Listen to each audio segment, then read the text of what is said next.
Sir ఇప్పుడు చెడిపోయిన మాంసాన్ని తినడం వీటి వల్ల ప్రజల ఆరోగ్యానికి ఎలాంటి నష్టం ఉంటుంది, ఎలాంటి వ్యాధుల బారిన పడే అవకాశం ఉంటుంది సార్?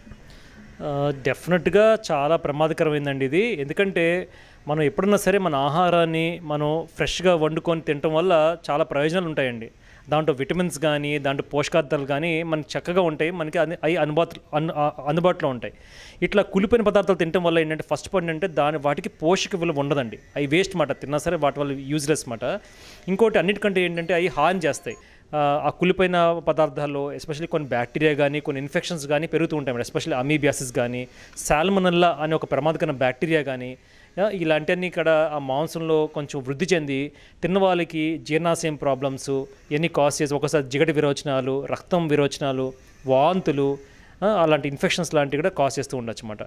సో ఈ తినటం వల్ల అదొక ప్రాబ్లం అన్నమాట.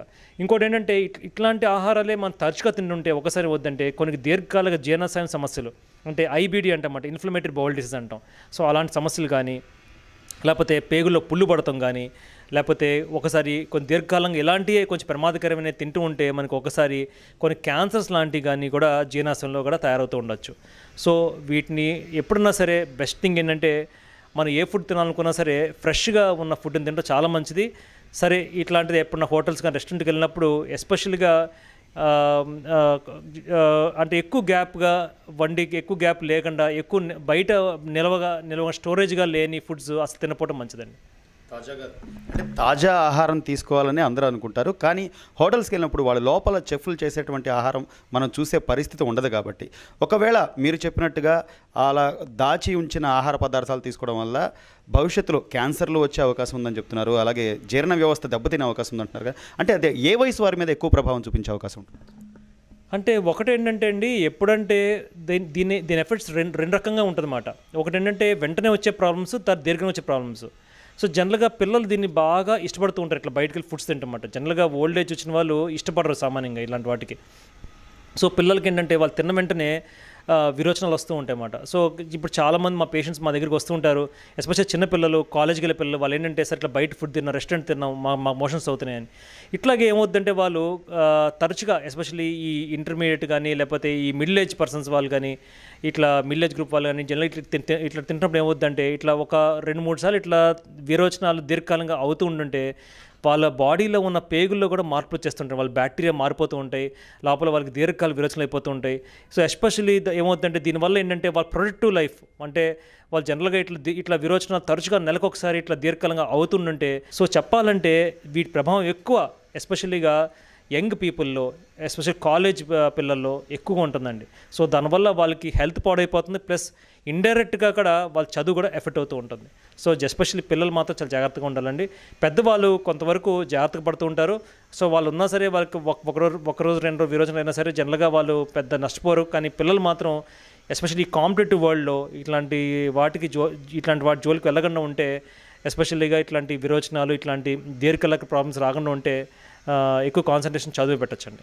దాదాపుగా చూసుకున్నట్లయితే ఎక్కువ శాతం ఫుడ్ పాయిజన్ వల్ల ప్రాణాలు పోయిన పరిస్థితి కూడా ఉందని చాలా వార్తల్లో వింటూ ఉంటాం. సో ఈ మధ్య జరుగుతున్నటువంటి పరిణామాలు చూస్తున్నట్లయితే అసలు ఇక హోటల్కి వెళ్ళి భోజనం చేయడం అంటే అది నిజంగా ఒక ప్రశ్నార్థకం అయ్యే పరిస్థితి ఉంది. ఒక డాక్టర్గా అంటే మీరు ఏం చెప్పదలుచుకున్నారు? ఇట్లా హోటల్స్కి వెళ్ళి తినే వాళ్ళకి కానివ్వండి, ఫుడ్ పాయిజన్ అయితే ఎలాంటి పరిణామాలు ఎదురయ్యే అవకాశాలు ఉంటాయి? నేను చెప్పేదంటే ఎస్పెషల్లీ చెప్పేది ఏంటంటే అసలు మీరు వీళ్ళంత వరకు మీరు ఇంట్లోనే మీరు చక్కగా ఫ్రెష్గా ప్రిపేర్ చేసుకొని చక్కగా తినండి. మీరు చేసేది మీ పిల్లలు కూడా ఫాలో అవుతూ ఉంటారు. సో మీరు చక్కగా మీరు హెల్దీ లైఫ్ స్టైల్ మీరు ఇంట్లో తింటే మీ పిల్లలు కూడా పెద్ద తర్వాత అదే ఫాలో అవుతూ ఉంటారు. ఎస్పెషల్గా బయట ఫుడ్స్ తినడం అనేది చాలా మంది తగ్గించుకుంటాం బెటర్. సో ఒకవేళ మీరు బయట ఫుడ్ తినాలనుకున్నప్పుడు మాత్రం ఎస్పెషల్లీ కొంచెం బిజీగా ఉన్న హోటల్కి వెళ్ళి తినడం చాలా బెటర్. ఎందుకంటే వాళ్ళకి ఎక్కువ నిల్వ ఉండే సమస్య అనేది ఉండదు, ఫుడ్ నిల్వ ఉంచే సమస్య ఉండదు అన్నమాట. మితంగా తినండి. బయటకు వెళ్ళిన తర్వాత హెవీగా ఇంట్లో ఏమో సరిగ్గా తినకుండా బయటకు వెళ్ళిన తర్వాత హెవీగా తినడం అనేది ఏమాకండి. ఇంకోటి ఏంటంటే కొంచెం మీకైనా ఫుడ్లో కొంచెం స్మెల్ కానీ అట్లాంటివి వస్తుంటే మాత్రం వెంటనే దాన్ని డిస్కార్డ్ చేయండి. డబ్బులు అయిపోయినాయి కదా, మేము ఖర్చు పెట్టాం కదా, సో తినేయాలి అనే ఫీలింగ్ మాత్రం పెట్టుకోమాకండి. ఇంకోటి పిల్లలకి కంపల్సరీగా చెప్పండి, పిల్లలు ఇట్లా దీనివల్ల మీకు ఒక ఇండైరెక్ట్గా కొంచెం లాసెస్ ఉంటాయి, మీ కాంపిటేటివ్ ఎగ్జామ్స్లో కానీ లేకపోతే మీ ఎడ్యుకేషన్ సఫర్ అవుద్ది. సో వీటిని మీరు వీలంత వరకు మీరు కొంచెం తక్కువ తీసుకోండి అని చెప్పండి, వాళ్ళు క్లియర్ చెప్పండి. సో ఎస్పెషల్లీ కొంతమంది వాళ్ళు ఏంటంటే ఈ మధ్య మేము తరచుగా ఇట్లా జీర్ణాశయ ప్రాబ్లమ్స్ వచ్చే వాళ్ళందరికీ మేము చేస్తుంటే ఎండోస్కోపీలో కూడా ఈ హెలికోబాక్టర్ పైలరీ బ్యాక్టీరియా ఇన్ఫెక్షన్ అనేది తరచుగా చూస్తున్నమాట. ఇది కూడా ఇట్లా ఫుడ్ కంటామినేషన్ వల్ల, ఫుడ్ నిల్వ ఉండటం వల్ల వాటి వల్ల వస్తున్నాయన్నమాట. సో వాళ్ళందరికీ, సో పిల్లలు కూడా ఎస్పెషల్లీగా పెద్దవాళ్ళు కూడా మీరు కనిపించిన పిల్లలందరూ కూడా కొంచెం ఓరియంటేషన్ ఇచ్చి ఇట్లాంటి బయట ఫుడ్స్ అనేది తినపోవడం మంచిదని చెప్పి క్లియర్గా మీరు వాళ్ళు చెప్తే వాళ్ళకి మనం మంచి లైఫ్ ఇచ్చినట్టు ఉంటుందండి. అలాగే ఒక్కసారి ఒకవేళ ఫుడ్ పాయిజన్ అయిన పేషెంట్ కనుక అంటే ఎన్ని గంటల్లో ఆ ప్రభావం ఎక్కువ ఉంటుందంటారు, అతను వెంటనే తీసుకోవాల్సిన చర్యలు, జాగ్రత్తలు ఏంటంటారు సార్? సో ఫుడ్ పాయిజనింగ్ అంటే మనకున్న బ్యాక్టీరియా బట్టి ఉంటుందండి. సో కొన్ని బ్యాక్టీరియాస్ ఉంటాయి, స్టాఫ్లోకోకస్ అని అంటాము. కొన్ని అవి ఏం చేస్తాయంటే వెంటనే ఒక 3-4 గంటల్లో ప్రభావం ఉంటుంది. అంటే వాళ్ళు తిన్న తర్వాత వెంటనే ఒక 2-3 గంటలు విరోచనాలు అయిపోవటం, వాంతులు అయిపోవటం చాలా సీరియస్ అయిపోవడం జరుగుతూ ఉంటుంది అన్నమాట. కొన్ని బ్యాక్టీరియా కలరా అని ఉంటుంది అన్నమాట. సో కలరా జనరల్గా 12 గంటలు పడుతుంది ఫుడ్ తిన్న తర్వాత. వాళ్ళకి బాగా నీళ్ళ విరోచనాలు, అసలు హాస్పిటల్కి వెళ్ళి ఓపిక లేకపోవడం, ఒక 30-40 విరోచనాలు అయిపోవటం, మనిషి వీక్ అయిపోవటం, ఇట్లా ఉంటూ జరుగుతూ ఉంటాయి అన్నమాట. సో ఇంకోటి ఏంటంటే సాల్మనెల్లా ఇన్ఫెక్షన్ ఉంటాం. దానికి ఏంటంటే తీవ్రత ఎక్కువ ఉండదు, అంటే మోషన్స్ ఎక్కువ అవ్వవు, కానీ జ్వరం వచ్చేస్తాం కానీ జిగట విరోచనలు అవటం కానీ జరుగుతూ ఉంటుంది అన్నమాట. సో ఒక్కొక్క ఇన్ఫెక్షన్కి ఒక రకంగా ఉంటుంది. కొన్ని ఇన్ఫెక్షన్స్ చాలా ప్రమాదకరంగా ఉంటాయి అన్నమాట. ఎస్పెషల్లీగా ఇట్లా స్టాఫిలోకోకస్ ఇన్ఫెక్షన్స్ కానీ ఇవన్నీ కూడా. సో జాగ్రత్తగా ఉండాల్సింది అంటే ఇట్లా మీకు విరోచన స్టార్ట్ అయినా అనుకున్నప్పుడు మీరు చాలామంది ఏం చేస్తారంటే మందు షాప్ దగ్గరికి వెళ్ళిపోయి ఏదో ఒక యాంటీబయాటిక్ తీసుకుని వేసేసుకుంటూ ఉంటారు. సో అట్లా కాకుండా ఫస్ట్ పాయింట్ ఏంటంటే మోషన్స్ అట్లా స్టార్ట్ అయినప్పుడు ఫస్ట్ డీహైడ్రేషన్ రాకుండా చక్కగా లిక్విడ్స్ ఎక్కువ తీసుకోండి, ఎలక్ట్రాల్, ఓఆర్ఎస్ లాంటిది ఎక్కువ తీసుకోండి. మీ దగ్గరలో సమీపంలో డాక్టర్ దగ్గరికి వెళ్ళండి, డాక్టర్గా సలహా మీద మందులు వాడండి. ఎందుకంటే ఇట్లా మీరు మందులు వాడుకుంటూ పోతే ఏమవుతుందంటే కొన్ని రోజుల తర్వాత ఇట్లా తరచుగా విరోచనలు అవుతూ ఉంటే మీరు మందులు వాడుతూ ఉంటారు. తర్వాత పేగులో ఉన్న ఒక మంచి బ్యాక్టీరియా ఉంటన్నమాట, గుడ్ స్ట్రెయిన్స్ ఆఫ్ బ్యాక్టీరియా, అవన్నీ పాడైపోతాయి.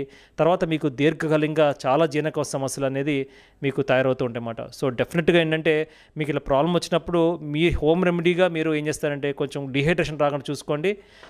ఇంకోటి ఏం చెప్పానంటే యంగ్స్టర్స్ అందరిని కూడా పెరుగు ఎక్కువ తినండి. మీరు ఒకవేళ బయటకు వెళ్ళి మీరు ఫుడ్ తినాల్సి వచ్చింది, ఎక్కువగా పెరుగున ఐటమ్స్ లాంటివి తింటే మీకు కొంచెం అది మంచిది అన్నమాట. సో ఇట్లాంటి కుళ్ళిపోయిన మాంస పదార్థాలు కానీ కొంచెం వెజిటేరియన్ ఫుడ్స్ కొంచెం ఎక్కువ తినండి. పన్నీరు, నాన్ వెజిటేరియన్ ఫుడ్స్ కొంచెం తక్కువ తీసుకోండి. అంటే కూరగాయలతో ఏంటంటే ఎక్కువ నిల్వ ఉండే సమస్య ఉండకపోవచ్చు. సో ఈ ఏంటంటే మన మాంస పదార్థాలు ఏంటంటే జనరల్గా స్టోరేజ్ పెట్టి వాటి ఫ్రెష్నెస్ మెయింటైన్ చేస్తూ ఉంటారు, కానీ కూరగాయలు అట్లా మెయింటైన్ చేస్తే చాలా కష్టం. కాబట్టి వీళ్ళంతా వెజిటేరియన్ ఫుడ్ తినండి బయటకు వెళ్ళినప్పుడు. సో ఎగ్స్ లాంటివి కానీ నాన్ వెజిటేరియన్ ఫుడ్స్ కానీ తక్కువ తీసుకోండి. పెరుగు, మజ్జిగ కూడా మీరు ఇంట్లో బాగా తీసుకోండి. ఇట్లా ప్రాబ్లమ్స్ ఎదురైనప్పుడు డిహైడ్రేషన్ రాకుండా కొంచెం మంచి లిక్విడ్స్ తీసుకోండి. ఏదైనా ప్రాబ్లమ్ వస్తే వెంటనే డాక్టర్ని కలవండి. ఇలాంటి ఇంట్రెస్టింగ్ వీడియోస్ కోసం తప్పకుండా మా ఛానల్ని సబ్స్క్రైబ్ చేయండి.